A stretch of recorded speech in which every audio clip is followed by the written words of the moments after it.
एक ऐसे मंदिर के बारे में बात करेंगे जो कि अनजाना है और काफी सारी स्टोरीज में आज तक शायद मुझे लगता नहीं किसी ने सुना होगा। तो एक मंदिर है, विश्व में एक ही मंदिर है, राहु का इकलौता मंदिर, जहाँ पर आप राहु की एनर्जीज नेगेटिव चल रही है तो उसको बैलेंस कर सकते हैं। उसका जब सर कटा तो कहा जाता है कि वो जो सर है वो उस मंदिर के आसपास वहीं गिरा। तो कहा जाता है कि इंद्र ने सब कुछ खो दिया, हार गए थे, तो उसके बाद उन्होंने इंद्रदेव ने वहां आकर पूजा की थी।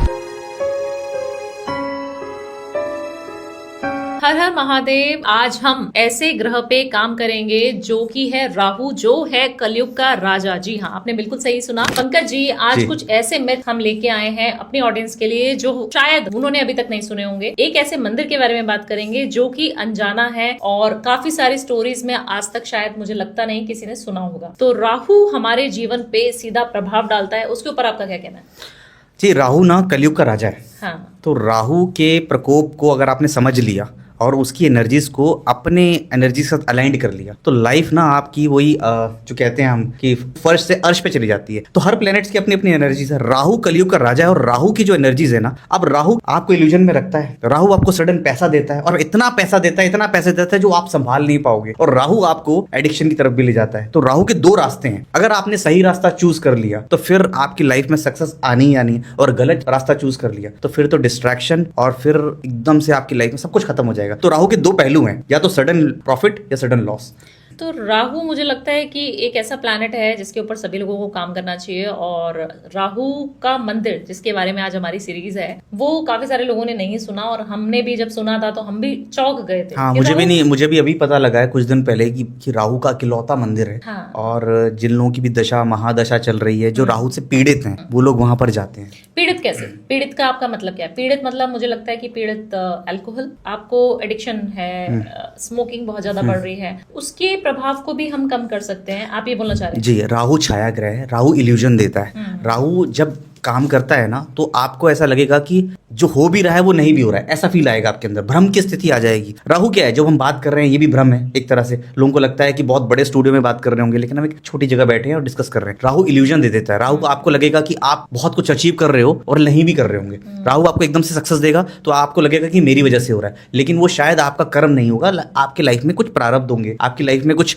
अच्छे कर्म होंगे, या आपके पेरेंट्स का प्रारब्ध होगा, उसकी वजह से हो रहा होगा। जब राहु आपकी गलत दिमाग में असर करता है ना, तो राहु का असर ऐसा है कि आप एडिक्शन पे तो पड़ ही जाएंगे, आप कहीं भी गलत संगतों में पड़ जाएंगे, आप शायद ऑर्गेनाइज ना रहें, रात को जगना। तो राहु का एक और सिंपल सिम्टम बता रहा हूँ। अगर किसी से पूछना है कि राहु एक्टिव है कि नहीं है, वो आदमी रात को जागता होगा, कोई भी, वो रात को सो नहीं पाता होगा और दिन में एक्टिव हो जाता होगा। मुझे लगता है कि लोगों को समझना किसी एस्ट्रोलॉजर के पास या हम दोनों के पास जाने की बहुत ज्यादा जरूरत है नहीं है। या किसी और एस्ट्रोलॉजर के पास भी जाने की जरूरत नहीं है। सिर्फ वो अपने ट्रेड से अपने आप और इस वार्तालाप को सुनने के बाद उसको खुद समझ आ जाएगा कि जो स्टोरी हम बता रहे हैं, जो कहानी हम बता रहे हैं, या जो चीजें बातें हम बता रहे हैं ऑडियंस को, मुझे लगता है कहीं ना कहीं खुद समझा देगी कि राहु उनकी कुंडली में कहाँ पे स्थित है, या उनको परेशान कर रहा है या नहीं कर रहा। कुंडली का तो नहीं है, लेकिन ये जरूर होगा कि राहु आपको परेशान कर रहा है। राहु आपको बेनिफिट दे रहा है तो उसका एक सिम्टम है कि आपने किसी को देखा होगा, आपने कहा होगा लास्ट 6 महीने पहले तो वो ये था, अब इसके पास सडन इतनी बड़ी गाड़ी कैसे आ गई, तो उसके अच्छे ट्रेड्स चल रहे होंगे। राहु का बुरा संगत ये है कि वो आदमी एक जगह पर फोकस नहीं कर पा रहा होगा।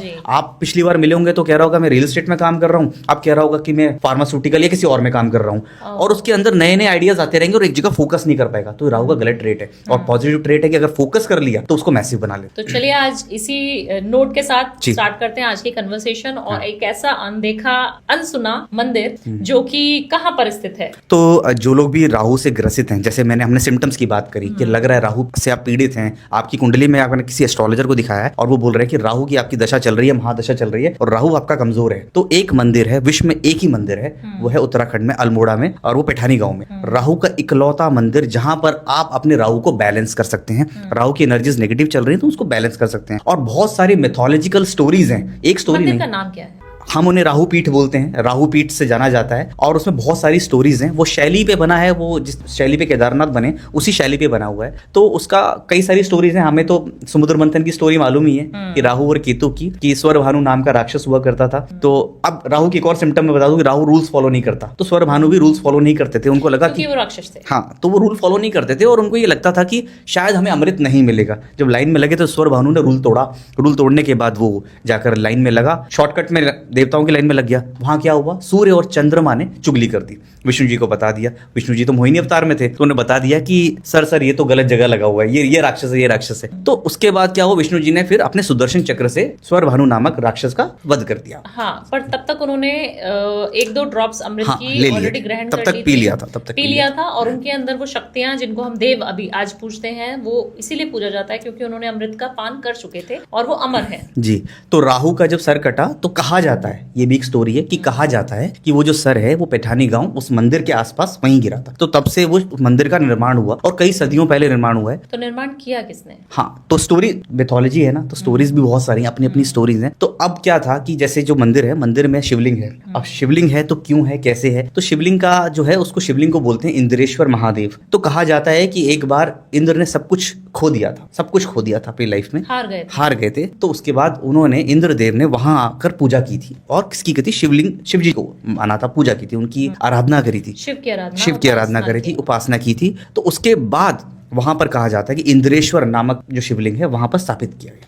इसीलिए क्योंकि इंद्र जी ने वहाँ पे अपनी तपस्या की, अपनी पूजा की शिव जी की, तो उस शिवलिंग को हम इंद्रेश्वर महादेव के नाम से जानते हैं। और राहु देव का वहाँ कोई प्रतिबिंब इस तरीके से नहीं है, ऐसा कुछ नहीं है। बट वहाँ पे जो है आपको शिवालय मिलेगा और वो बहुत पौराणिक है और बहुत मान्यता है उस शिवालय की। सो अगर किसी को वहाँ जाना है तो वहाँ पर आप जाएं, अंदर पूजा कीजिए, शिव की आराधना कीजिए और राहु की भी आराधना वहीं कीजिए। उसके बाद एक राहु की शिला है, नदी है, मंदिर के पास में एक नदी है, उसमें राहु शिला है। वो वहां जाकर लोग अपनी राहु जी को याद करते हैं और राहु जी की उपासना करते हैं। तो मुझे लगता है इस पूजा को करने से काफी सारे ग्रह बैलेंस हो जाते हैं। जैसे हम कहते हैं कि शिव, क्योंकि हमारे आराध्य भी शिव हैं और हम कोई भी कन्वर्सेशन शुरू करते हैं तो सबसे पहले हर हर महादेव से ही करते हैं। तो मुझे लगता है पंकज, कहीं ना कहीं हमें शिव ऐसा है, ऐसे भगवान है शिव जी जो आपको सारे ग्रहों को सॉर्ट करने का सिर्फ एकमात्र सोल्यूशन शिव जी में है। तो जब हम कभी शिवालय की पूजा भी करते हैं, अपने उपायों में भी बताते हैं, तो मुझे लगता है कि हम राहु को इतनी इंपॉर्टेंस इसीलिए देते हैं कि वो कहीं ना कहीं शिव भक्त भी थे। उन्होंने भी शिव जी की पूजा करी और काफी सारे देवताओं ने उनकी पूजा करी। और सारे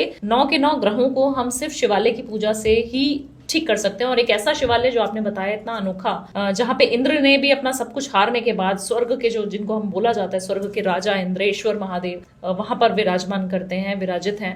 तो मुझे लगता है बहुत इंपॉर्टेंट है ये सब लोगों के लिए जानना। बिल्कुल, जैसे स्वर्ग की आपने बात करी तो एक और स्टोरी है। मैंने 2 स्टोरियां तो आपको बता दी हैं। तीसरी स्टोरी ये है कि पांडवों से जब महाभारत का समय था तो पांडव अपनी स्वर्ग की यात्रा पे थे। तो वहां वो जब जा रहे थे तब उन्होंने अपने राहु दोष को खत्म करने के लिए वहां पर शिव जी और राहु की उपासना करी थी। तो ये बहुत पौराणिक समय से चला आ रहा है कि राहु दोष, शनि दोष, जिनसे हम बहुत घबरा जाते हैं। एस्ट्रोलॉजी तो कई लाखों हजारों साल पुरानी है। इवन पांडवों को भी पता था कि हमारा राहु दोष हम पर लग गया है, तो हम पे राहु वीक है हमारा, तो उन्होंने वहां पर उपासना करी थी। और मंदिर को जो रिसर्च हुई है, मंदिर पे सर्च किया, किसने करा है? वो शंकराचार्य जी ने किया था। जब शंकराचार्य जी हिमालय की यात्रा कर रहे थे तब उन्हें पता लगा कि यहाँ पर एक मंदिर है और उन्हें ऊर्जा महसूस हुई। शंकराचार्य जी को राहु की एनर्जी महसूस हुई कि यहाँ पर राहु की एनर्जीज है। तो मैथोलॉजी में आई थिंक कम से कम 3-4 स्टोरीज हैं और कौन सी करेक्ट है वो हमें पता नहीं, लेकिन ये फैक्ट है कि राहु का वहाँ मंदिर है जिसका भी राहु दोष है, चल रहा है, राहु से पीड़ित हैं, जो परेशान चल रहे हैं, उन्हें उस मंदिर में जरूर जाना चाहिए। मुझे लगता है भारत में इतनी विभिन्नताएं होने के बाद भी, इतने डिफरेंसेस होने के बाद भी हम इतने सारे माइथोलॉजिकल स्टोरी सुनते हैं और हर एक स्टोरी बहुत आनंद करती है, हमें आनंदमयी बना देती है, मूड हमारा चेंज कर देती है। और काफी सारे जेंजीज हैं, काफी सारे यंगस्टर्स हैं जो आजकल स्टोरीज पे बहुत ज्यादा बिलीव भी करते हैं। जी। और मुझे लगता है पूजा पाठ करने का तरीका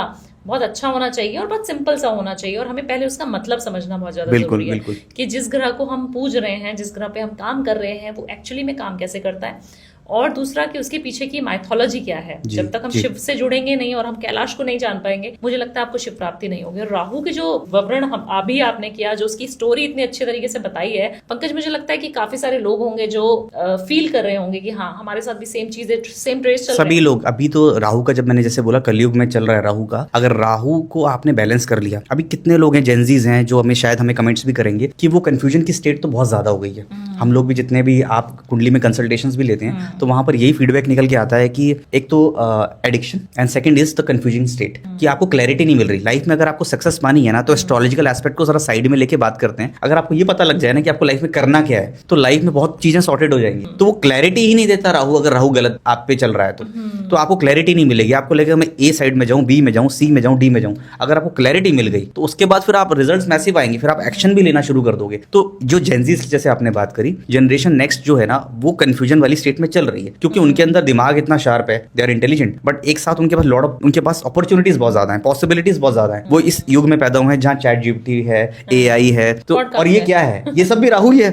तो इतने सारा कंटेंट मिल रहा है, कोई कुछ बोल रहा है, कोई कुछ बोल रहा है, तो उनको ये नहीं समझ आता कौन सा उपाय करें, क्या करना चाहिए लाइफ में। ऐसे ही मोटिवेशन है, करियर की भी बहुत सारे सजेशंस मिलते हैं, तो राहु यहीं पर काम करता है। अगर राहु आपका सही हो गया तो आपको क्लैरिटी मिलना शुरू हो जाएगी, और क्लैरिटी मिल गई तो फिर आप उस डायरेक्शन में चल गए, तो फिर तो रिजल्ट मैसिव है। तो फिर राहु आपको इतना देगा कि आप संभाल नहीं पाओगे। तो राहु से ही हम लोग आज बात कर रहे हैं और आप तक ये बात पहुंचा रहे हैं सिर्फ और सिर्फ राहु के जरिए, क्योंकि राहु आपकी टेक्नोलॉजी है, पॉडकास्ट का स्टूडियो राहु है, आप जिस इंटरनेट से हमें सुन पा रहे हैं वो भी राहु से ही रूल होता है। तो राहु जितने भी लोग इंटरनेट के दुनिया पर हैं, जितने भी लोग ट्रेडिंग में आगे जाना चाहते हैं, उन सभी के ऊपर इम्पैक्ट डालता है, और अच्छा इम्पैक्ट डाले उसी के लिए सारी कन्वर्सेशन मैंने और पंकज जी ने आज आपके साथ शेयर करी है। मुझे लगता है कि आप लोगों को बहुत पसंद आई होगी हमारी स्टोरी। अगर पसंद आई है और आप किसी और ग्रह के बारे में, किसी और मंदिर के बारे में हमसे सुनना चाहते हैं, तो उसको कमेंट बॉक्स में जाके जल्दी से शेयर कर दीजिए कि हम दूसरी वीडियो जो बनाएं अपनी कन्वर्सेशन में, बिल्कुल वो किस टॉपिक पे बनाएं। तो हम अपने व्यूअर्स के ऊपर छोड़ देते हैं। बिल्कुल, हाँ, हम लोग बिल्कुल टोटली कमेंट्स पे डिपेंड करते हैं। जैसा व्यूअर्स कमेंट्स करेंगे, वो क्या सुनना चाहते हैं, हम उसी रिलेटेड वीडियोस बनाना शुरू कर दें। तो